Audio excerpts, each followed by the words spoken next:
ପିଲାମାନେ ତମ ସମସ୍ତଙ୍କୁ ସ୍ୱାଗତ କରୁଛୁ ମୋ ୟୁଟ୍ୟୁବ୍ ଚ୍ୟାନେଲ୍। ତ plus two second year arts ପିଲା, plus two second year arts ପିଲା ଯେଉଁମାନଙ୍କର ଅଛି ଇକୋନୋମିକ୍ସ, ତ ଇକୋନୋମିକ୍ସ ପିଲାମାନଙ୍କ ପାଇଁ ନେଇ ଆସିଛି କ'ଣ ତ MCQ କ୍ୱେଶ୍ଚନ୍ ଆନ୍ସର୍ ବୁଝିହେଲା। ତ MCQ କ୍ୱେଶ୍ଚନ୍ ଆନ୍ସର୍ ଆମେ କିଛି ଆଲୋଚନା କରିବା। ତ ପ୍ରିଭିୟସ୍ କ୍ଲାସ୍ରେ ଆମେ 30ଟି MCQ କ୍ୱେଶ୍ଚନ୍ ଆଲୋଚନା କରିଥିଲେ। ତ ଆଜି ଆମେ ଆଉ 30ଟି 40ଟି MCQ ଆଲୋଚନା କରିବା। ୟୁନିଟ୍ 2ର ଆଜି ସାରିଦେବା କ'ଣ ନା MCQ କ୍ୱେଶ୍ଚନ୍ ଆନ୍ସର୍ ଇକୋନୋମିକ୍ସର। ସମସ୍ତେ ପିଲାମାନେ ଦେଖ, ସମସ୍ତେ ସେୟାର କରିଦିଅ ଭିଡ଼ିଓଟାକୁ, ସମସ୍ତେ ଦେଖନ୍ତୁ ବୁଝିହେଲା। ତ ଚାଲ ଆମେ ଷ୍ଟାର୍ଟ କରିବା। ଜୟ ଜଗନ୍ନାଥ। ଚାଲ, କୌଣସି ଦ୍ରବ୍ୟର ଚାହିଦା ଅନ୍ୟ ଯେକୌଣସି ଦ୍ରବ୍ୟର ଚାହିଦା ଉପରେ ନିର୍ଭର କଲେ ଏହାକୁ କେଉଁ ଚାହିଦା କୁହାଯାଏ? କୌଣସି ଦ୍ରବ୍ୟର ଚାହିଦା ଯଦି ଅନ୍ୟ ଯେକୌଣସି ଦ୍ରବ୍ୟର ଚାହିଦା ଉପରେ ନିର୍ଭର କରିବ ତାହେଲେ ସେ କ'ଣ ହେବ? ପରୋକ୍ଷ ଚାହିଦା, ନା ବିପରୀତ ଚାହିଦା, ପ୍ରତ୍ୟକ୍ଷ ଚାହିଦା, ନା ଯୌଗିକ ଚାହିଦା। ତ କେଉଁ ଚାହିଦା ହେବ? ନା ପ୍ରତ୍ୟକ୍ଷ। କ'ଣ ନା ପ୍ରତ୍ୟକ୍ଷ ଚାହିଦା। ନେକ୍ସଟ କ୍ୱେଶ୍ଚିନ୍, କୌଣସି ଦ୍ରବ୍ୟକୁ ଅଧିକରୁ ଅଧିକ ଏକକ ଉପଭୋଗ କରାଗଲେ ପ୍ରତ୍ୟେକ ଦ୍ରବ୍ୟର ଅଧିକ ଏକକରୁ ମିଳୁଥିବା ପରିତୃପ୍ତି କ'ଣ ହେବ? ଗୋଟିଏ ଦ୍ରବ୍ୟକୁ ଅଧିକରୁ ଅଧିକ ଏକକ ଉପଭୋଗ କରାଗଲେ ପ୍ରତ୍ୟେକ ଦ୍ରବ୍ୟର ଅଧିକ ଏକକରୁ ମିଳୁଥିବା ପରିତୃପ୍ତି କ'ଣ ହେବ? ବୃଦ୍ଧି ପାଇଥାଏ, ସ୍ଥିର ରହେ, କ୍ରମଶଃ ହ୍ରାସ ପାଇଥାଏ, ଶୂନ୍ୟ ହୋଇଥାଏ। କ'ଣ ହୋଇଥାଏ? ନା କ୍ରମଶଃ ହ୍ରାସ ପାଇଥାଏ। ନେକ୍ସଟ କ୍ୱେଶ୍ଚିନ୍, ମୋଟ ଉପଯୋଗିତା ସ୍ଥିର ରହିଲେ ସୀମାନ୍ତ ଉପଯୋଗିତା କେତେ? ମୋଟ ଉପଯୋଗିତା ସ୍ଥିର ରହିଲେ ସୀମାନ୍ତ ଉପଯୋଗିତା ଋଣାତ୍ମକ, ଧନାତ୍ମକ, ଶୂନ୍ୟ, ଅନିଶ୍ଚିତ। କ'ଣ ହବ ପିଲାମାନେ? ଏଇଟା ହବ ଧନାତ୍ମକ। କ'ଣ ନା ଧନାତ୍ମକ। ନେକ୍ସଟ, ଚାହିଦା ଏବଂ ଉପାଦାନ ଗୁଡ଼ିକ ମଧ୍ୟରେ ଥିବା ସମ୍ପର୍କକୁ କ'ଣ କୁହାଯାଏ? ଚାହିଦା ସୂତ୍ର, ଚାହିଦା ଫଳନ, ସଂଯୁକ୍ତ ଚାହିଦା, ବ୍ୟକ୍ତିଗତ ଚାହିଦା। କ'ଣ ହବ? ନା ଚାହିଦା ଫଳନ। ଚାହିଦା ଏବଂ ଉତ୍ପାଦନ ଗୁଡ଼ିକ ମଧ୍ୟରେ ଥିବା ସମ୍ପର୍କକୁ କ'ଣ କୁହାଯାଏ? ନା ଚାହିଦା ଫଳନ ବୋଲି କୁହାଯାଏ। ନେକ୍ସଟ, ଚାହିଦା ସୂତ୍ର ଅନୁସାରେ ଗୋଟିଏ ଜିନିଷର ଦର ଏବଂ ତାର ଚାହିଦା ପରିମାଣ ମଧ୍ୟରେ କେଉଁ ସମ୍ବନ୍ଧ ଥାଏ?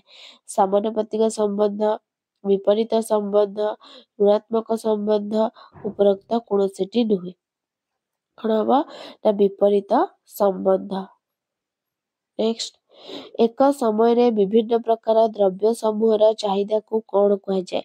ଆୟ ଚାହିଦା, ପ୍ରତି ଚାହିଦା, ସମ୍ମିଳିତ ଚାହିଦା, ବିପରୀତ ଚାହିଦା। କେଉଁ ଚାହିଦା ହବ? ନା ଏଇଟା ହବ ସମ୍ମିଳିତ ଚାହିଦା। ନେକ୍ସଟ, ଏକ ଦ୍ରବ୍ୟର ଭିନ୍ନ ଭିନ୍ନ ଦର ଓ ତତ୍ ସଂଲଗ୍ନ ଚାହିଦାର ପରିମାଣ ଯେଉଁ ତାଲିକାରେ ପ୍ରକାଶ କରାଯାଇଥାଏ ତାହାକୁ କ'ଣ କୁହାଯାଏ? ଯୋଗାଣ ସୂଚୀ, ଚାହିଦା ସୂଚୀ, ଚାହିଦା ଚକ୍ର, ଚାହିଦା ସୂତ୍ର। କ'ଣ ହବ? ନା ଚାହିଦା ସୂଚୀ। କ'ଣ ନା ଚାହିଦା ସୂଚୀ ହବ। ନେକ୍ସଟ, ଚାହିଦା ସୂଚୀର ରେଖାଚିତ୍ରକୁ କ'ଣ କୁହାଯାଏ? ଯୋଗାଣ ବକ୍ରରେଖା, ଚାହିଦା ବକ୍ରରେଖା, ସରଳ ରେଖା, ଚାହିଦାର ସ୍ଥିତି ସ୍ଥାପକ। କ'ଣ ନା ଚାହିଦାର ବକ୍ରରେଖା ବୋଲି କୁହାଯାଏ। ନେକ୍ସଟ, ଦ୍ରବ୍ୟର ଦର ଓ ଚାହିଦାର ପରିମାଣ ମଧ୍ୟରେ ବିପରୀତ ସମ୍ପର୍କକୁ କେଉଁ ସୂତ୍ର ଦ୍ୱାରା ପ୍ରକାଶିତ କରାଯାଏ? ଦ୍ରବ୍ୟର ଦର, ଚାହିଦାର ପରିମାଣ। ଚାହିଦା ଫଳନ, ଚାହିଦା ସୂତ୍ର, ଚାହିଦା ସୂଚୀ, ଚାହିଦା ରେଖା। କ'ଣ ନା ଚାହିଦା ସୂତ୍ର। ନେକ୍ସଟ, ଅଭିଳଷିତ ଦ୍ରବ୍ୟ କ୍ରୟ କରିବାର ସାମର୍ଥ୍ୟ ଓ ଦର ହସ୍ତାନ୍ତର କରି ଦ୍ରବ୍ୟକୁ କରଗତ କରିବାର ମାନସିକତା ସହିତ ଦ୍ରବ୍ୟ ପାଇଁ ଅଭାବବୋଧର ମିଶ୍ରଣକୁ କ'ଣ କୁହାଯାଏ? ଯୋଗାଣ, ଚାହିଦା, ଆୟ ଚାହିଦା, ଖାଉଟିର ଆୟ। କ'ଣ ନା ଚାହିଦା। ନେକ୍ସଟ, ବଜାର ଚାହିଦା ରେଖା କାହାକୁ କୁହାଯାଏ? ଚାହିଦା ଫଳନକୁ, ପ୍ରତ୍ୟେକ ଚାହିଦାର ସମଷ୍ଟିକୁ, ବିପୂର୍ଣ୍ଣ ଚାହିଦାକୁ, ବ୍ୟକ୍ତିଗତ ଚାହିଦା ରେଖା ଗୁଡ଼ିକର ଆନୁଭୂମିକ ସମଷ୍ଟିକୁ। କ'ଣ କୁହାଯାଏ? ଅପସନ ହେଇଯିବ ଏ ବି, ବ୍ୟକ୍ତିଗତ ଚାହିଦା ରେଖା ଗୁଡ଼ିକର ଆନୁଭୂମିକ ସମଷ୍ଟିକୁ।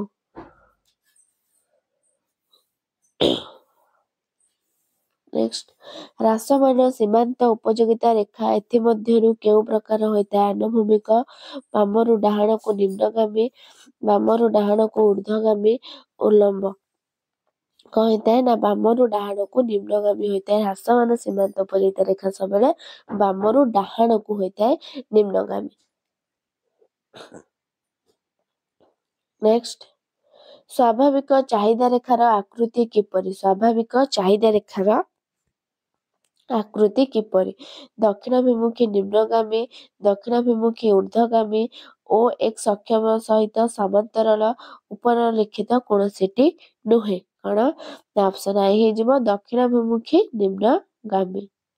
नेक्स्ट द्रव्यर सीमांत उपयोगिता रेखा कौन हुए डाहाण को ऊर्ध्वगामी हुए डाहाण को निम्नगामी हुए एक सख्य सहित समांतराल हुए उल्लम्ब सरल रेखा हुए कौन ना डाहाण को निम्नगामी हुए। नेक्स्ट जड़े छात्रर पुस्तक प्रति चाहिदा केउ भली अटे स्थितिस्थापक अपेक्षाकृत स्थितिस्थापक अपेक्षाकृत अस्थितिस्थापक असीम कौन हम ऑप्शन है जो ट्रिपल आई अपेक्षाकृत अस्थितिस्थापक। नेक्स्ट सीमांत उपयोगिता ऋणात्मक हेले मोट उपयोगिता कौन है स्थिर रहे ह्रास पाए वृद्धि पाए अनिश्चित कौन हम ना ह्रास पाए कौन हुए ना ह्रास पाए। नेक्स्ट मोट उपयोगिता स्थिर रहिले सीमांत उपयोगिता कौन होता है ऋणात्मक शून्य धनात्मक अनिश्चित कौन हम ना शून्य होता है। नेक्स्ट चाहिदा रेखा डाहाण को स्थानांतर हेले कौन सूचित करे चाहिदा संप्रसारण चाहिदा संकोचन चाहिदा वृद्धि चाहिदा ह्रास कौन होता है ना चाहिदा वृद्धि। नेक्स्ट चाहिदा रेखा बाम को स्थानांतर कौन सूचित करे चाहिदा संप्रसारण चाहिदा संकोचन चाहिदा वृद्धि चाहिदा ह्रास कौन होता है ना चाहिदा ह्रास होता है। नेक्स्ट चाहिदार दर स्थितिस्थापकर अर्थ है कौन द्रव्यर परिवर्तन प्रभाव में चाहिदार परिवर्तन प्रवणता दर परिवर्तन जोगु चाहिदार दिग परिवर्तन गोटे चाहिदा रेखारू अन्य चाहिदा रेखा को कौन ना गति एक द्रव्य दर रे निर्दिष्ट आनुपातिक परिवर्तन हेतु यार चाहिदा परिमाण आनुपातिक परिवर्तन कौन हम ऑप्शन हो आई भी हो कौन एक द्रव्यर दर रे निर्दिष्ट आनुपातिक परिवर्तन हेतु यार चाहिदा परिमाण आनुपातिक परिवर्तन। नेक्स्ट संपूर्ण स्थितिस्थापक चाहिदार सांख्यिक मूल्य है कौन एक शून्य असीम एक रु अधिक कौन हम ना असीम कौन ना असीम। नेक्स्ट संपूर्ण अस्थितिस्थापक चाहिदा सांख्यिक मूल्य केते एक शून्य असीम एक रु अधिक कौन हम ना शून्य। नेक्स्ट गोटे द्रव्यर दाम 20% ह्रास पाइले जदि एक यार चाहिदा परिमाणर परिवर्तन हुए नहीं तेबे चाहिदार दर स्थितिस्थापकता केते हम शून्य एक दुई तापरे हम असीम कौन हम पिला माने ना शून्य कौन हम ना शून्य। नेक्स्ट अपेक्षाकृत स्थितिस्थापक चाहिदार सांख्यिक मूल्य है कौन एक शून्य एक रु कम एक रु अधिक कौन हम एक रु अधिक। नेक्स्ट जदि दर 5 टका थिबा बेले द्रव्यर चाहिदार परिमाण 10 एकक एवं दर 6 टका थिला बेले द्रव्यर चाहिदार परिमाण 9 एकक हुए तेबे चाहिदार स्थितिस्थापक केते केते एक दुई एक बाई दुई उपरोक्त कौनसी भी नुहे कौन एक बाई दुई। नेक्स्ट असीम स्थितिस्थापक चाहिदा रेखार आकार कौन आनुभूमिक ऊर्ध्वगामी उल्लम्ब आयतकार पराबलय कौन हम पिला माने एटा ना आनुभूमिक। नेक्स्ट ସାଧାରଣ ଚାହିଦା ରେଖାର ଆକାର କିପରି? ଦକ୍ଷିଣାଭିମୁଖୀ ନିମ୍ନଗାମୀ, ଦକ୍ଷିଣାଭିମୁଖୀ ଊର୍ଦ୍ଧ୍ୱଗାମୀ ଓ x ଅକ୍ଷ ପ୍ରତି ସମାନ୍ତରାଳ ଉପରୋକ୍ତ କୌଣସିଟି ନୁହେଁ। କ'ଣ ହବ ନା ଦକ୍ଷିଣାଭିମୁଖୀ ନିମ୍ନଗାମୀ। ନେକ୍ସଟ ଅପେକ୍ଷାକୃତ ଅସ୍ଥିତିସ୍ଥାପକ ଚାହିଦା ରେଖାର ସାଂଖ୍ୟିକ ମୂଲ୍ୟ ହେଲା କ'ଣ? 1 0 1 ରୁ କମ୍ ଅସୀମ 1 ରୁ କମ୍। ନେକ୍ସଟ ଏକ ସ୍ଥିତିସ୍ଥାପକ ଚାହିଦାର ରେଖା କିପରି ହୋଇଥାଏ? ଆନୁଭୂମିକ, ଊର୍ଦ୍ଧ୍ୱଗାମୀ, ଉଲ୍ଲମ୍ବ, ଆୟତାକାର ଅତି ପରାବଳୟ। କ'ଣ ହବ ପିଲାମାନେ? ନା ଆଇଭି ହେଇଯିବ ଆୟତାକାର ଅତି ପରାବଳୟ। ନେକ୍ସଟ ଏକ ସ୍ଥିତିସ୍ଥାପକ ଚାହିଦା ରେଖାର ସାଂଖ୍ୟିକ ମୂଲ୍ୟ କେତେ? 0 1 ରୁ କମ୍ 1 1 ରୁ ଅଧିକ। ନା ମନେ ରଖିବା ପିଲାମାନେ ଏକ ସ୍ଥିତିସ୍ଥାପକ ଚାହିଦା ରେଖାର ସାଂଖ୍ୟିକ ମୂଲ୍ୟ କେତେ? ସାଂଖ୍ୟିକ ମୂଲ୍ୟ କେତେ? ନା 1। ନେକ୍ସଟ ମୋଟ ଉପଯୋଗିତା ସ୍ଥିର ରହିଲେ ସୀମାନ୍ତ ଉପଯୋଗିତା କ'ଣ ହୋଇଥାଏ? ଋଣାତ୍ମକ, ଶୂନ୍ୟ, ଧନାତ୍ମକ, ଅନିଶ୍ଚିତ। କ'ଣ ହୋଇଥାଏ? ନା ଶୂନ୍ୟ ହୋଇଥାଏ। ନେକ୍ସଟ ଗୋଟିଏ ଦ୍ରବ୍ୟର ଦର ହ୍ରାସ ଯୋଗୁଁ ଚାହିଦାର ପରିବର୍ତ୍ତନ ହେବା ଫଳରେ ଯଦି ମୋଟ ବ୍ୟୟ ଅପରିବର୍ତ୍ତିତ ରହେ ତେବେ ଚାହିଦାର ସ୍ଥିତିସ୍ଥାପକ କ'ଣ? ଏକକ, ଅପେକ୍ଷାକୃତ ଅସ୍ଥିତିସ୍ଥାପକ, ଅପେକ୍ଷାକୃତ ସ୍ଥିତିସ୍ଥାପକ, ଅନିଶ୍ଚିତ। କ'ଣ ହବ? ନା ଏକକ।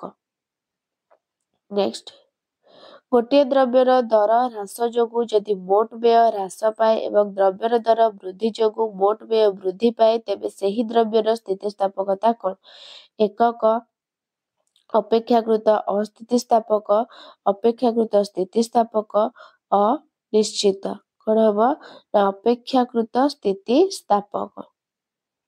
ନେକ୍ସଟ ଗୋଟିଏ ଦ୍ରବ୍ୟର ଦର ହ୍ରାସ ଯୋଗୁଁ ଯଦି ମୋଟ ବ୍ୟୟ କ'ଣ ନା ହ୍ରାସ ପାଏ ଏବଂ ଦର ବୃଦ୍ଧି ଯୋଗୁଁ ଯଦି ମୋଟ ବ୍ୟୟ ବୃଦ୍ଧି ପାଏ ତେବେ ସେହି ଦ୍ରବ୍ୟର ସ୍ଥିତିସ୍ଥାପକତା କ'ଣ ହବ? ଏକକ, ଅପେକ୍ଷାକୃତ ଅସ୍ଥିତିସ୍ଥାପକ, ନା ଅପେକ୍ଷାକୃତ ସ୍ଥିତିସ୍ଥାପକ, ନା ଅନିଶ୍ଚିତ। କ'ଣ ହେଲା? ନା ଅପେକ୍ଷାକୃତ ଅସ୍ଥିତିସ୍ଥାପକ। ନେକ୍ସଟ ଗୋଟିଏ ଦ୍ରବ୍ୟର ଚାହିଦାର ଦର ସ୍ଥିତିସ୍ଥାପକ ଏକକ ହେଲେ ଦ୍ରବ୍ୟର ଦର ପରିବର୍ତ୍ତନ ଫଳରେ ମୋଟ ବ୍ୟୟ କ'ଣ ହବ? ବୃଦ୍ଧି ପାଏ, ଅପରିବର୍ତ୍ତିତ ରହେ, ହ୍ରାସ ପାଏ, ଅନିଶ୍ଚିତ। କ'ଣ ହବ? ନା ଅପରିବର୍ତ୍ତିତ ରହେ। ନେକ୍ସଟ ଜୀବନ ରକ୍ଷାକାରୀ ଔଷଧ ଚାହିଦାର ସ୍ଥିତିସ୍ଥାପକତା କ'ଣ? ଅଧିକ ସ୍ଥିତିସ୍ଥାପକ, କମ୍ ସ୍ଥିତିସ୍ଥାପକ, ଅସ୍ଥିତିସ୍ଥାପକ, ଆଦୌ ସ୍ଥିତିସ୍ଥାପକ ନୁହେଁ। କ'ଣ ହବ? ନା ଅସ୍ଥିତିସ୍ଥାପକ। ନେକ୍ସଟ ଧୂମପାନ ବ୍ୟକ୍ତି ପାଇଁ ସିଗାରେଟର ଚାହିଦା କେଉଁଭଳି ଅଟେ? ଏକକ, ଅପେକ୍ଷାକୃତ ଅସ୍ଥିତିସ୍ଥାପକ, ଅପେକ୍ଷାକୃତ ସ୍ଥିତିସ୍ଥାପକ, ଅନିଶ୍ଚିତ। କ'ଣ ହବ? ନା ଅପେକ୍ଷାକୃତ ଅସ୍ଥିତିସ୍ଥାପକ। ପରବର୍ତ୍ତୀ କ୍ୱେଶ୍ଚିନ୍ ଦେଖିବା ପିଲାମାନେ। ଯଦି ଦ୍ରବ୍ୟର ଦର 5% ହ୍ରାସ ହେବା ଯୋଗୁଁ ଏହାର ଚାହିଦାର ପରିମାଣ 5% ବୃଦ୍ଧି ହୁଏ ଚାହିଦାର ଦର ସ୍ଥିତିସ୍ଥାପକତା ହେବ କ'ଣ? 5 0 1 ଉପରୋକ୍ତ କୌଣସିଟି ବି ନୁହେଁ। କ'ଣ ହେବ? ନା 1। ନେକ୍ସଟ କାର୍ ଏବଂ ପେଟ୍ରୋଲ ଭଳି ସଂଯୁକ୍ତ ଦ୍ରବ୍ୟର ଚାହିଦା କ୍ଷେତ୍ରରେ ଯଦି କାରର ଚାହିଦା ଅସ୍ଥିତିସ୍ଥାପକ ହୁଏ ତେବେ ପେଟ୍ରୋଲର ଚାହିଦା କ'ଣ ହେବ? କ'ଣ ହେବ? ସ୍ଥିତିସ୍ଥାପକ, ଅସ୍ଥିତିସ୍ଥାପକ, ଅଧିକ ସ୍ଥିତିସ୍ଥାପକ, ଅଧିକ ଅସ୍ଥିତିସ୍ଥାପକ। କ'ଣ ହବ? ନା ହବ ଅସ୍ଥିତିସ୍ଥାପକ ଖାଲି। ନେକ୍ସଟ ଅତି ଶସ୍ତା ଓ ଅତି ମୂଲ୍ୟବାନ ଦ୍ରବ୍ୟ ଗୁଡ଼ିକର ଚାହିଦା କେଉଁଭଳି? ସ୍ଥିତିସ୍ଥାପକ, ଅସ୍ଥିତିସ୍ଥାପକ, ଅଧିକ ସ୍ଥିତିସ୍ଥାପକ, ଅଧିକ ଅସ୍ଥିତିସ୍ଥାପକ। କ'ଣ ହବ? ନା ଅସ୍ଥିତିସ୍ଥାପକ। ତ ଶେଷ କ୍ୱେଶ୍ଚିନ୍ ପିଲାମାନେ ୟୁନିଟ୍ 2ର MCQ। ନେକ୍ସଟ କ୍ଲାସକୁ ଆମେ ୟୁନିଟ୍ 3ର MCQ କି କ'ଣ ଆଣିବା ପିଲାମାନେ ତମେ କମେଣ୍ଟ କର। ମୁଁ ତମକୁ କ୍ୱେଶ୍ଚିନ୍ କରୁଛି। ନେକ୍ସଟ କ୍ଲାସକୁ ୟୁନିଟ୍ 3ର MCQ ଆଣିବା ତା ଯୋଉ 80 ମାର୍କର ମାରାଥନ କ୍ଲାସ ଗୋଟେ ଆଣିବା। କେମିତି ଟାଇପର କ୍ୱେଶ୍ଚିନ୍ କରୁଛି ତମେ କମେଣ୍ଟ କରିବ। ମୁଁ ନେକ୍ସଟ କ୍ଲାସକୁ ନେଇ ଆସିବି। ବୁଝିହେଲା? କୌଣସି ଦ୍ରବ୍ୟ ବା ସେବାର ନାନାବିଧ ବ୍ୟବହାର ଥିଲେ ତାର ଚାହିଦା କେଉଁଭଳି ଅଟେ? ସ୍ଥିତିସ୍ଥାପକ, ଅପେକ୍ଷାକୃତ ସ୍ଥିତିସ୍ଥାପକ, ଅପେକ୍ଷାକୃତ ଅସ୍ଥିତିସ୍ଥାପକ, ଏକକ।